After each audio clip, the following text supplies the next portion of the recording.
Sir, आपके कोई ऐसे बचपन के दोस्त हैं जो अभी भी आप टच में रहते हैं? ऐसा है कि मेरा मेरा केस थोड़ा विचित्र है। बहुत छोटी आयु में मैंने घर छोड़ दिया। घर छोड़ा मतलब सब कुछ छोड़ा मैंने, किसी से मेरा संपर्क नहीं था। तो बहुत बड़ा गैप हो गया। तो मेरा कोई कांटेक्ट नहीं था, किसी से कुछ लेना देना भी नहीं था, और मेरी जिंदगी भी एक अनजान ऐसे ही भटकते इंसान की थी। कोई कौन पूछेगा मुझे, तो मेरा जीवन ही ऐसा नहीं था। लेकिन जब मैं सीएम बना तो मेरे मन में कोई इच्छाएं जगी। एक इच्छा ये जगी कि मेरे क्लास के जितने दोस्त हैं पुराने, सबको मैं सीएम हाउस में बुलाऊंगा। उसके पीछे मेरी साइकोलॉजी ये थी कि मैं नहीं चाहता था कि मेरे किसी भी व्यक्ति को ये लगे कि अपने आप को बड़ा तिस्मार का बन गया है। मैं वही हूं जो सालों पहले गांव छोड़ के गया था। मुझ में बदलाव नहीं आया है।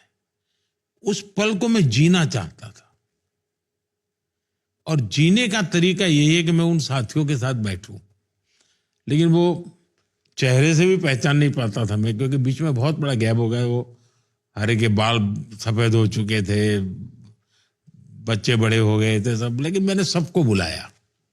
36-35 लोग इकट्ठे हुए थे हम, और रात को बड़ा खाना वाना खाया, गपशप मारे, पुरानी बचपन की आदत ताजा की। लेकिन मुझे वो बहुत आनंद नहीं आया।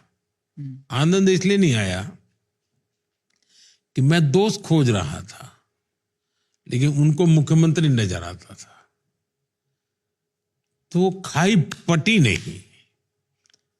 और मेरे जीवन में शायद तू कहने वाला कोई बचा ही नहीं, ऐसी स्थिति हो गई है। सब अभी भी संपर्क में है, लेकिन बड़े सम्मान से मेरे प्रति वो लोग देखते रहते हैं। तो एक टीचर थे मेरे, रास विहारी मणियार। उनका भी स्वर्गवास हुआ कुछ समय पहले, और वो करीब 93-94 थे। वो मुझे चिट्ठी हमेशा लिखते थे, उसमें वो तू लिखते थे। बाकी तो एक इच्छा, मैं सीएम बना तो एक थी कि मैं अपने स्कूल के दोस्तों को बुलाया। दूसरी मेरी इच्छा थी, जो शायद हिंदुस्तान के लोगों के लिए अजीब होगा। मेरा मन करता था मैं मेरे सभी टीचर्स को सार्वजनिक रूप से सम्मान करूंगा।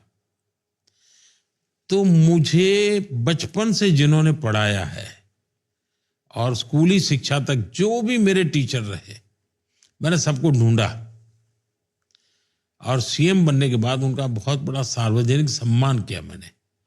और हमारे गवर्नर साहब थे शर्मा जी, वे भी उस कार्यक्रम में आए, और गुजरात के सभी लब्ध प्रतिष्ठित लोग उस कार्यक्रम में थे।